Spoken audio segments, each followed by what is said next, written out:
Shalom, shalom. This is MOREH once again to give you a short video on a response to the same video that so far I've done two video post responses to. And so my Aki Nakshan Yisrael, we're discussing Deuteronomy 18:15 through 22 again, based on the video. I believe it's called Message to the So-Called Torah Only Hebrews. I believe that's what it is. And we're at a point where I think the Aki and I do not agree on something, and so I just want to make my point clear. I got a little confused as to what he was talking about, so I had to delete one of the posts, and here we go with the lighting again. I'm sorry.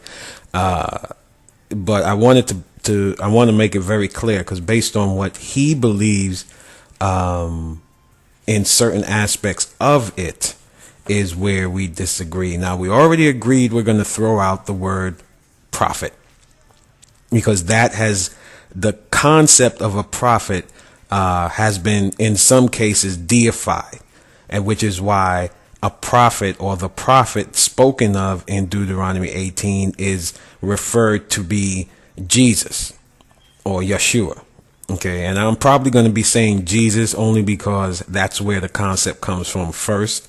So that's probably the name I'm going to use for the moment. Deuteronomy 18, as we already saw, is a moment in the history of our people where Yah or Moshe is relaying a message from Yah that has to do with when they enter into the land. These are all instructions at the beginning of Deuteronomy. Moshe is just giving them instructions, reminding them of the battles they went through, reminding them of what Yahweh did for them. And then we're going to go a little earlier in the book in a minute, because the brother does bring up something in the beginning. And then at the end, I will address a question that was asked about Numbers. I believe it's Numbers chapter 12, which is ironic because I actually was going there to show something, so it kind of falls into what I'm about to say. One of his comments on the post in reference to Deuteronomy 18:15 through 22, he states that it's, in his thoughts, in his opinion, in his conclusion, it is not speaking of Yeshua, and we agree on that. It's not speaking of Yeshua, a single prophet who would bring something new, but rather all the prophets whom Yah would and did send to show us how transgressing Yah's commandments, statutes, and judgment, or how we are transgressing Yah's statutes and judgments. Now, while there are many scriptures to which Yah may inference, or someone else may inference the previous prophets and the previous, I mean, you read Judges, there were many spokesmen, getting rid of that word prophet. There were many spokesmen, or even saviors, as the scripture calls them, or whatever term you want to use, but people that actually obeyed Yah and led the children of Israel out of the bondage that they were in at that particular time. So Deuteronomy 18:15 through 22. Okay, let's read it again from verse 15. Yahweh your Elohim shall raise up for you a prophet, okay, like a spokesman, like me, from your midst. From your brothers, listen to him. It doesn't say listen to them. It says listen to him. And remember, the context of verses 15 through 22 is speaking in the context of, listen, when you get into the land, don't follow don't put your sons and your daughters, don't let them pass through the fire, which meant to sacrifice them.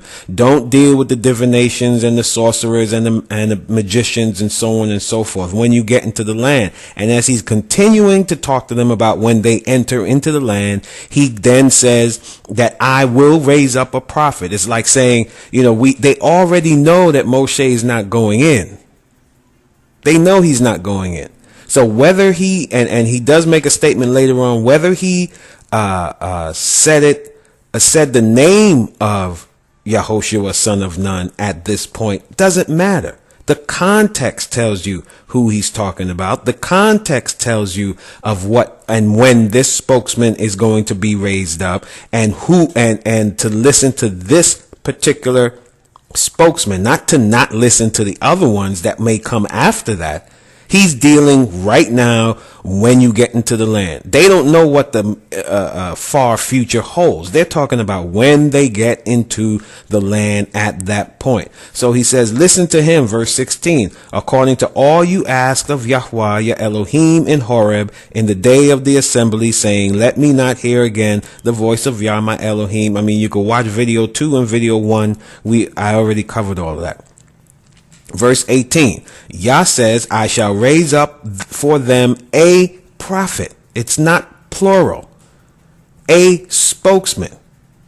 Okay? Remember, 17 says, and Yah said to me, all Moshe is doing is repeating. We read all through Deuteronomy, all through Exodus, all through Numbers. Things have been repeated. So that doesn't mean that because it says it here a certain way and it says it there or in the past another way, that it's not the same thing. He's talking about this. It's the same context. Okay? He's saying, I shall raise up for them a prophet like you out of the midst of their brothers, and I shall put my words in his mouth, and he shall speak to them all that I command him. When they get into the land. That's the context. This is not talking about the other prophets or the other spokesmen that will come. I'm reading so much, everybody's using the word prophets, or it's hard for me to get out of my head. The other spokesman, this has nothing to do with that. There are other scriptures that have to do with that. Let's keep going. Verse 19, and it shall be the man who does not listen to my words which he speaks, not they speak, which he speaks in my name, I require it of him. Verse 20, but the prophet who presumes to speak a word in my name, or the spokesman. So now we're getting into something else here. Okay, what he is saying, let me read it first. But the prophet who presumes to speak a word in my name, which I have not commanded him to speak, or who speaks in the name of other mighty ones, even that spokesman shall die. He's talking about the same moment at the same time. He's already saying that I'm going to raise up a prophet, which we believe to be Yahoshua, the assistant of Moshe. He's talking about when they get into the land, who's going to be in charge. It's going to be Yahoshua, son of Nun. And if any other person, any other spokesman who presumes to speak or who claims to speak at that particular time, yes, we can take this and say at any time if a prophet presumes or claims to be a prophet and speaks for Yah, we can say that. But in terms of context to this particular text, it's talking about when they get into the land, Yahoshua, son of Nun, is going to be in charge. But if any other spokesman who claims to speak a word in the name of Yah, which Yah has not commanded him to speak, or speaks in the name of any other mighty one, even that spokesman shall die. Verse 21. And when you say in your heart, how do we know the word which Yahweh has not spoken? Verse 22, when the spokesman speaks in the name of Yahweh and the word is not or comes not, that is the word which Yahweh has not spoken. The prophet has spoken it presumptuously. Do not be afraid of him. Again, we can take this and use it all the way across the board. But in terms of the text as it is written, is not talking about all across the board. Because there are other scriptures after this where Yah talks about those who come in his name, but they're not really coming in his name, and woe unto those prophets. Those are other scriptures that are talking generally. This is also talking generally, but it's talking about any spokesman, any individual that would raise himself up at the time when they enter into the land, and they're in the land and they're doing these things. That's why when we read in Joshua chapter 1 verse 18, and the people and the army and the leadership and the people that Yehoshua was talking to, they said, we will listen to your words, and anyone who rebels against your commands to us, not the commandments of Yah, but anybody who rebels against your commands, your instructions for us to do what we're supposed to do as an army, as a leadership, they shall die. They will be put to death. So any one of these prophets, a spokesman, anyone that would raise up and say, I'm speaking for Yah, when he's not speaking for Yah, Yah says don't listen to him, because more than likely, if the stuff that he says does not come to be, guess what?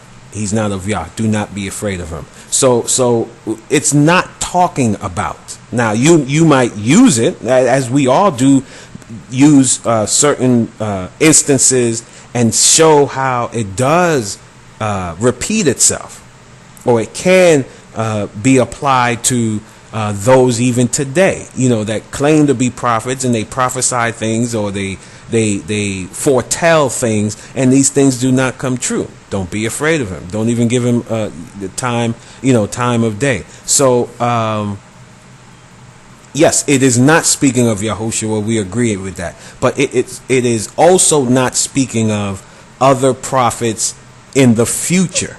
And we're going to get. I'm going to get an understanding of what else he's talking about. He also says, because I made a comment, probably presumptuously myself, but I said that in Deuteronomy 18 it's talking about one spokesman, and that was Yehoshua son of Nun. The reasons why are in both videos. You can look at the other two videos. Things are looking like. Yeah, well, I am making a video now, right? So he says, Brother Nakshan Yisrael, what you're saying is there was no commandment for us to listen to the thousands of other prophets. No, that's not what I'm saying. What I'm saying is that in this particular text, Yahweh has been talking about the successor of Yisrael from Moshe, which is Yehoshua the son of Nun. In that, he mentioned that if any other spokesman, any other individual stands up to be a spokesman of Yah and claim that they are a spokesman of Yah, these are the things that are required, because he said, you might be asking, well, how do we know what is of Yah and what's not of Yah? And he says, verse 22, when the spokesman speaks in the name of Yahweh and the word is not, or the word does not come to be, that is the word which Yahweh has not spoken, the prophet has spoken it presumptuously. Do not be afraid of him. So it's all in the manifestation of what a person says. If it doesn't manifest itself, then you can be assured that it's not of Yah. Not one time, two times, three times, the first time. Okay, so that's what I'm talking about. When I talk about content, context, chronological placement, this is where chronological placement, context, and content come together, because it is not talking about the future as in now. It's not specifically talking about that. Specifically, it is talking about when we enter into the land. If these things take place, then you know it's not of Yah. Why? Because I've told you who it's going to be. Yehoshua the son of Nun. Let's continue. Okay. He also says, Deuteronomy. Let's go to Deuteronomy. Well, we're in Deuteronomy chapter 3. Okay. Deuteronomy chapter 3. Verse 21. Okay, and for this he says, we see Moses and Yah charging Joshua or Yehoshua to lead the children of Israel into the land in the sight of the whole congregation, calling him by name. Now, first of all, okay, calling him by name, he says no names were mentioned in Deuteronomy 18. If this was to be Yehoshua, why didn't Yah call him by name, as he did in the other verses? Why would he have to? This is not for me to understand. This was for Yisrael at that particular point in our history to understand. So Yisrael understood who the prophet was going to be raised, because, my brother, if what you are saying were true, then those who believe in Jesus would have an argument. Because within the context of it, you have to have an understanding of who it's talking about. He didn't just out of the blue start talking about in verse 18, in verse 15. We know that that's talking about Yehoshua. If you're saying it's not talking about Yehoshua, that's what I need to understand, because it seems like you're saying 15 through 22 is not talking about Yehoshua, period. This is more than me just, I think your statement was, you see that I understand is not Yehoshua. No, I understand the context of it, Aki. So, and Mishpaka, everybody, I understand the context of this scripture, and that's what we are missing here. We are missing the context. And here we see, let's read it, verse 21 through 28. And I commanded, now you got to remember, picking out even a little chunk of verses in a chapter is not good, because you have to really read this from chapter 1 to get a good understanding of the context. All of this is content. And when you start to leave out content, you leave out context, and you misunderstand the chronological placement. You misunderstand the time and how much of time a particular text is talking about. And that's why we have things in Deuteronomy and other scriptures that we claim are prophecies, when they're not. We claim are prophecies, or the foretelling of the 3,000 years later future, or 2,000 years later future, when in reality many of it happens 50, 60, 70, maybe even 100 years after the prophecy, and we can see it in the scriptures. We can see the prophecy fulfilled in, or the foretelling fulfilled in the scriptures. So again, we have to get out of that modern day understanding of a prophet, of the prophetic word, and all these things that are being said about what this prophetic or what prophecy is really about. So in 3, again, you have to read it from the beginning, and I'm not going to take the time to read the whole thing. But Moshe is, as you stated, Moshe is talking to the children of Israel about their past, about their wars, about the things that have happened, so on and so forth. So he says, verse 21, and I commanded Yehoshua at that time. Listen to this context. And I commanded Yehoshua at that time, saying, your eyes have seen all that Yahweh your Elohim has done to these two sovereigns. Yahweh does the same to all that reigns with you, to all the reigns which you are passing over. So what he's saying to Yehoshua, because Yehoshua was in charge of the army.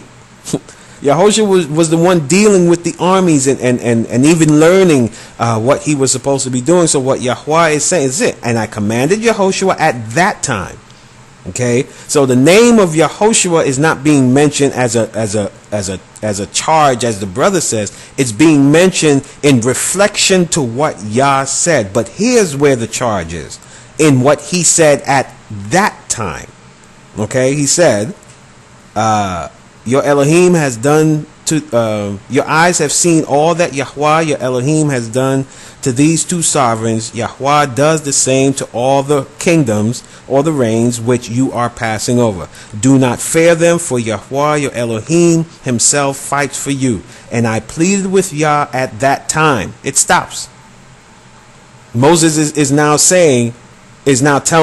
continuing to tell the story. And I pleaded with Yah at that time, saying, O Master Yah, you have begun to show your servant your greatness and your strong hand. For who is mighty one? Who is a mighty one in the heavens or on the earth, who does according to your works and according to your might? I pray, let me pass over and see the good land beyond the Jordan, this good hill country and Lebanon. So Moshe is pleading with Yah to please let me go into the land. Why would he not let him go into the land? Because in the book of Numbers we see where he is it Numbers? I think I always get that mixed up. Let me just make sure. Let me just give it to you, the right one. Let's see.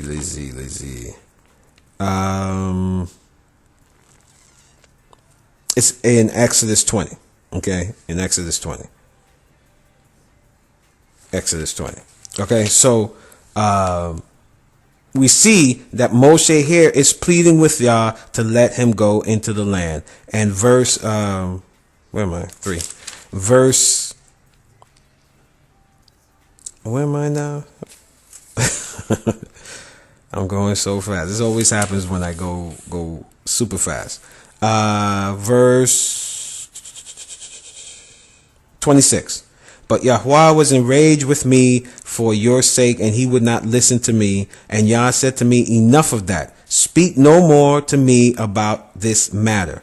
Go on top, go to the top of Pisgah, and lift up your eyes westward and northward and southward and eastward, and look over your eyes, for you do not pass over this Jordan. But charge Yehoshua, here it is now. But charge Yehoshua and strengthen him and make him brave, for he shall pass over before this people and causes them to inherit the land which you see. Now, let's go back to Deuteronomy 18.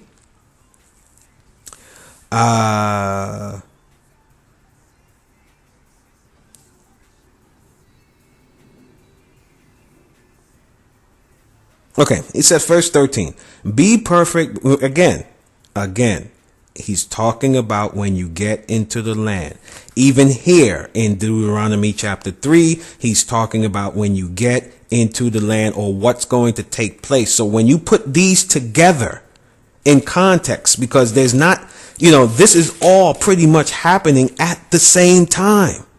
There is no break in the as far as I can see. I mean, yeah, there is somewhat of a break, but as I said in one of the previous videos, most of Deuteronomy is the preparation for when they go into the land. So Moshe would not have had to repeat the name of Yehoshua, because as you with bringing this verse to our attention, we see that they understood that it was Yehoshua that was going to take it. But all he is doing here in verse 18, in chapter 18, is reiterating again. He didn't have to say it's going to be Yehoshua, because as you pointed out, Yehoshua's name was already mentioned. They already knew from the book of Exodus or Numbers, whichever one it is, that as a result of him striking the rock, instead of speaking to the rock per the instructions of Yahweh, that he was not going to enter into the land. So they had the understanding. To ask the question, well, why wasn't his name mentioned again? It wasn't mentioned.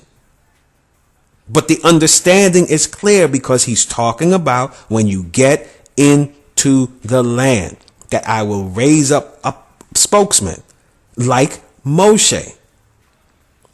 Like Moshe. And we read all the scriptures. Look at video 1 and 2. We read the scriptures where we can see the similarities, and we can also see the aspects of Moshe's relationship with the Most High, Moshe's union with the Most High, Moshe's one-on-one communications with the Most High that no other spokesman had.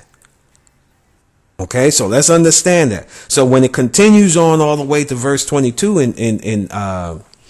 in Deuteronomy chapter 18, it's just talking about if there's anyone other than the person that I have instructed and I have chosen in front of your eyes, Yisrael, that I have chosen to do or to take over for the last person. If anyone raises up and says that he's a spokesman and he speaks different things for Yah, if those things do not come true, if those things do not come to be, you know that Yah did not say it, and you know that this person is a false fraud and not of me. Plain and simple. Yes, we can take that and say, oh, we can do that even today. There are a million so-called prophets running around. There are a million, I could be exaggerating,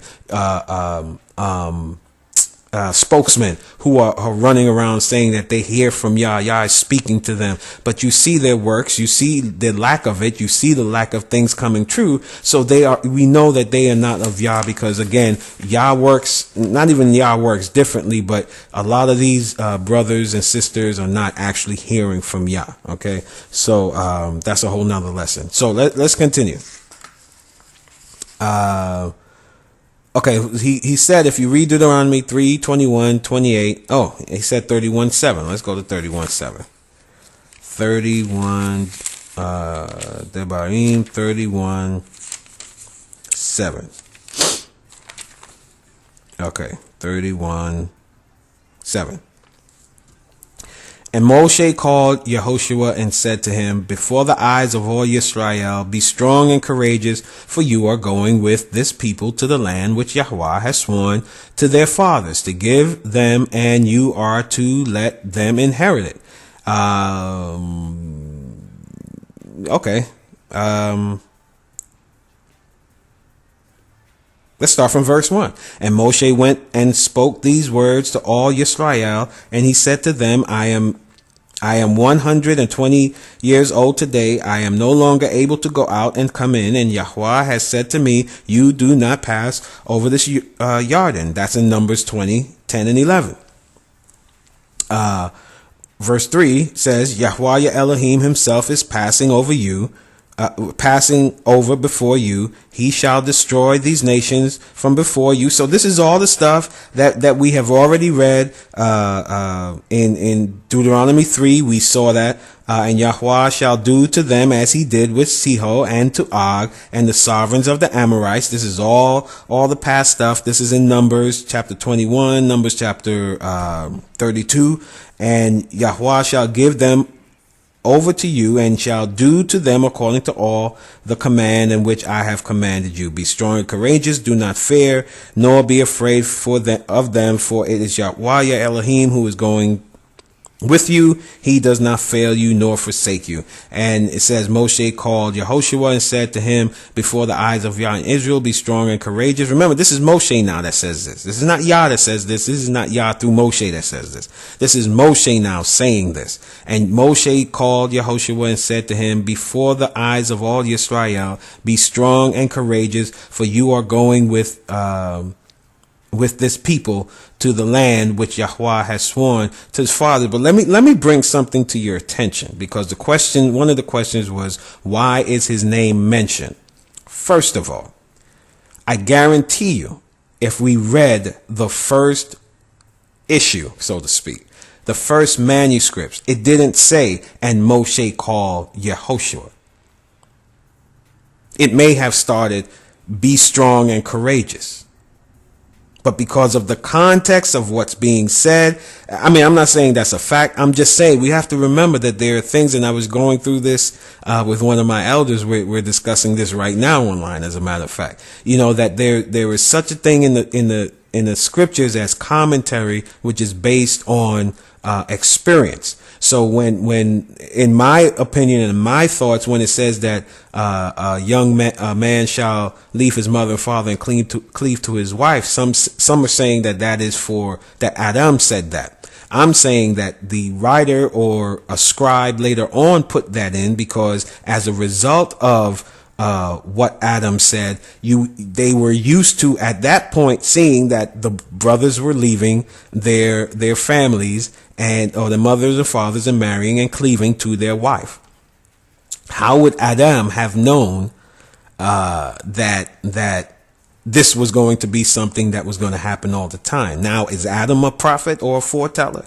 Or was he setting something, in stone? Was he saying, okay, this is how it's going to be? And it's a good, reasonable, friendly debate to have. It doesn't mean it doesn't have anything to do towards our salvation. It doesn't have anything to do, okay, I'm going to the side. Now, he asked me, so I hope we understand that just because it didn't say, Yehoshua son of Nun's name in Devarim 18, doesn't mean he was talking, because that concept is the same concept that would work with those who say, well, Jesus's name is not in there, but we know it's talking about Jesus. No, we know it's talking about Yahushua, and the verses that you have brought up actually show that it's within a particular context. So if I say to you that MOREH went to the store and he bought some chips and everything like that, and he walked out the door, do I have to say, and MOREH walked out the door again? No, I don't, because we already know the context. Within the context, MOREH is the one who went to the store. We know within this context that he's talking about in Deuteronomy 18, that he's talking about when you enter in the land. Most of the verses or chapters or columns, if you're reading, a Hebrew scroll, we know that the context of it is Moshe is going to die and they're about to get into the land. So he's making some things straight. He's reiterating things that he said before. He's reminding them of things that went down. And he's saying that in the midst of all this, I'm going to raise up a spokesman. And you know who that spokesman is. We already know that. So he didn't have to say, I'm raising up Yahushua. He said, I'm raising up a spokesman. Listen to him. He's reminding them. Why would he remind them? Because he knows how we are already. That's why he warned us about the different things that they would come into when they got into the land, starting at verse 9 in Devarim chapter 18. So that's that and that. And then he says, again, please look at verses 20 and 22 in Devarim 18. It says, the phrases, the prophet which shall presume, but the prophet hath spoken it presumptuously, do not sound like he's speaking of Yahushua. I never said that he was speaking of Yahushua. This is coming after he set who Yahushua was. I never said go back to video 1, go back to video 2. In fact, I did not read that far. I read as far as, if I can remember, I read as far as verse 18 in Devarim 18. I didn't read beyond that. Okay, so I never said that. So what I am saying to you is that between verse 9 and, verse 15 and verse 18, he is just reiterating, passing by and reiterating, as you get into the land, all of this stuff is going to go on. And I'm raising up this spokesman, and they know who the spokesman is, because the spokesman already, as you even showed us, is mentioned in chapter 3. And also chapter 31. All right. So that's my point as far as up to verse 18. The other verses have to do with, okay, I'm raising up this spokesman. Now, if anyone comes after meaning what? At that time. If anyone comes during the time that Yahushua is leading Yisrael, then brothers and sisters, what he is saying is these are the things you have to look out for. These are the things that you have to look for if he says that Yah says, thus Yah says, Yah's this and that and the other and the third. And then he's not my spokesman. Okay, so that's all 20 to 22 in Deuteronomy 18 is saying.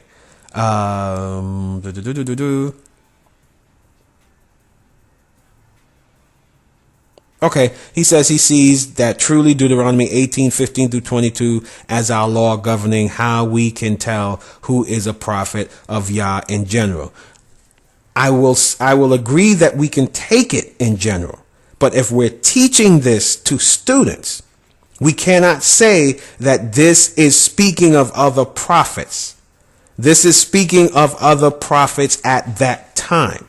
Now we can then, after we teach the truth of the text, see, there's the truth of the text, then we can apply the principle to how we would deal with those who are rising up today saying they're a spokesman, but they're actually saying a prophet, meaning they can foretell the future, meaning they actually hear from Yah. Today, the concept of prophet is so jaded. You don't understand, we don't understand. That's why there's some issues even with the understanding of Deuteronomy 18, starting at verse 15, because of the fact that the concept of prophet that we have is someone who does actually hear from Yah. But everyone is taking the concept of prophet when it actually just means Navi, which means to be a spokesman, and it's not necessarily someone who foretells, but it's someone who speaks on behalf of Yah, that Yah actually speaks to. And a lot of these people that are out there today are not hearing from Yah. So let's get that understanding. Okay, so that's it with that. All right, my brother, I hope you understand what I'm saying. We can take the principle. Okay, we can take the principle and apply it today. But in specific, it is not specifically speaking of today. He is mentioning something at the time of when Yahushua was going to take over. Then if there is another individual who claims to speak for Yah, then these are the things that you need to look out for to show that they are of Yah or they are not of Yah. Now, Akoti Joyce says, someone please explain Numbers 12. Let's go to Numbers 12, which is Numbers 12:6. And it reads, and he said, hear my words. If your spokesman is of Yah, I make myself known to him in a vision, and I speak to him in a dream. So again, here's another requirement. If Yah speaks to you in a dream, there are people that say he has. If Yah speaks to you in a vision or shows you a vision, and some people say they have, it's not just that. As we read in Deuteronomy 18:21-22, whatever word that spokesman speaks in terms of foretelling, it has to come to be. If it doesn't come to be, then whatever vision you saw, whatever vision you saw and whatever dream you had was just a vision. I mean, a vision and a dream, but it was not of Yah. But what we got to understand with Numbers chapter 12, again, content, context. All right. Start at verse 1. Now, Miriam and Aharon spoke against Moshe because of the Cushite woman whom he had taken, for he had taken a Cushite woman. So in other words, he took this woman of another nation, Cushite or an Egyptian. He took her to be his wife, and Aharon and Miriam had a problem with it, and they spoke against him about it. Verse 2, and they said, has Yah spoken only through Moshe? Listen to the attitude, listen to the behavior. And they said, has Yah spoken only through Moshe? Has he not also spoken through us? Hasn't he woke me up this morning and carried me on my way, and he's telling me what to do every minute of the day? He's telling me, oh, what I need to say to you. I feel that Yah is telling me to say this to you. I'm being led to type this stuff on Facebook. I'm being led. Everybody's saying that. The Ruach HaKodesh is teaching me this and showing me this. Well, let's see if it's really happening. Verse 3. And the man Moshe was very humble, more than all men who were on the face of the earth. What does this mean? This means that he didn't fight back. He didn't talk back. He didn't say, well, let me tell you something. I am the leader. How dare you speak against me? I am the leader. He didn't do that. That's what it means when it says he was humble. Verse 4. And suddenly Yahweh said to Moshe and Aharon and Miriam, you three come out to the tent of meeting. So the three came out. So this is as a result of them speaking, or this bickering kind of going on, mainly between Aharon and Miriam against Moshe. Moshe, as we said, was more than likely not fighting back, which is why it was said that he was very humble, more than all the men who dwelled on the face of the earth. Verse 5. And Yahweh came down in the column of cloud and stood in the door of the tent and called Aharon and Miriam, and they both went forward. And he said, hear my words. If your spokesman is of Yah, I make myself known to him in a vision, and I speak to him in a dream. Not so with my servant Moshe. He is trustworthy in all my house. I speak with him mouth to mouth, and plainly, and not in riddles. And he sees the form of Yahweh. So why are you not afraid to speak against my servant Moshe? What Yahweh is saying here, brothers and sisters, listen very carefully. He's saying, and this is why it says, I forgot the other scripture where it says, and in Deuteronomy 34, I believe it is, where he says that no prophet has arisen like Moshe, who spoke to Yah face to face. Here is Yah once again describing the relationship and how he speaks to him mouth to mouth. They have conversations, and we could read, I think, in somewhere in Numbers also, where it talks about, or in Exodus, where it talks about how Yah came down and the people would be afar back at the door of their tents. While Moshe would walk to the tent, they would stand up, and he would stand at the tent, and Yah would come down in this cloud and speak to them. Okay, so he's saying, I don't speak to Moshe like I would speak to any other spokesman. Any other spokesman, he said, I make myself known to him in a vision, and I speak to him in a dream. Listen to that. That's a principle we need to understand today. If you are a spokesman of Yah and you say that Yah, not that, if you're a spokesman of Yah and Yah speaks to you, the only way, according to this, that he speaks is in a vision, showing a vision and speaking to you in a dream. See, now I'm going on into a whole different topic now. I'm not trying to go there. There are people who say they have dreams and visions. Okay, well, as we read in Deuteronomy 18, 20 through 22, that these are the things that must be in order for you to even be validated as a true spokesman of Yah. When I say a true spokesman of Yah, I'm talking about one who hears the voice of Yah. And Yah truly speaks to. Not a Ruach HaKodesh, not Jesus, Yahweh. This is what he's saying here. And the reason why he's mentioning this to them is because they're saying, doesn't he speak to me? Doesn't he speak through us? Here's a Haran thinking, because he's a priest, and he's doing what he's doing, that makes him a spokesman for Yah. Here's Miriam, because she is some type of in a leadership position and she deals with the sisters or whatever else she do. She in the tambourine, she hears from Yah. And they had this attitude as if, okay, well, he's taking this Egyptian. I have a right to speak against him. That's why he asked. Verse 7. Not so with my servant Moshe. He is trustworthy in all my house. 8. I speak with him mouth to mouth, and he plainly and not in riddles, and he sees the form of Yahweh. So why are you not offended or afraid to speak against my servant Moshe? And the displeasure of Yahweh burned against them, and he left. And then, he put the leprosy, so on and so on and so forth. So the context, brothers and sisters, and especially Koti Joyce, is that he was rebuking them. He was chastising them for speaking against Yah, for thinking that, because they were the other two in charge, so to speak, or giving positions to do things, that, they can speak against the man of Yah. So what he is saying is, if you are a spokesman and I do speak to you in dreams and visions, guess what? It's not like how I deal with Moshe.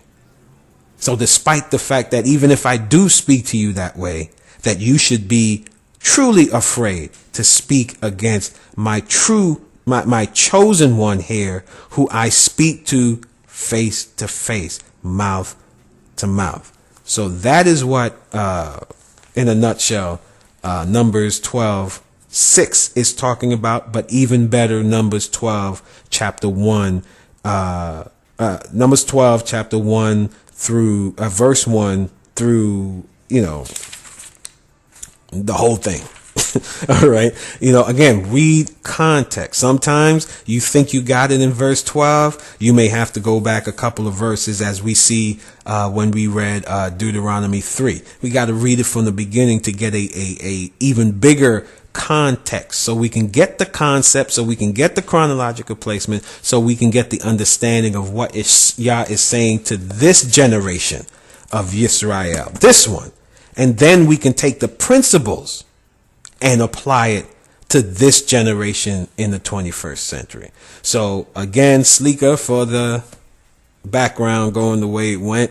I am MOREH Yahushua ben Yisrael ben Yah, and Shalom Aleichem, and may the Most High bless you and keep you. And I pray that this really, helps to understand the true context of the scriptures and this part of the history of our people. Prayerfully, I won't do another one, but if necessary, I might do it. I'm thinking about doing a whole video on it, because I see there's understanding, yet there's not understanding. So may the Most High bless you and keep you. Shalom Aleichem.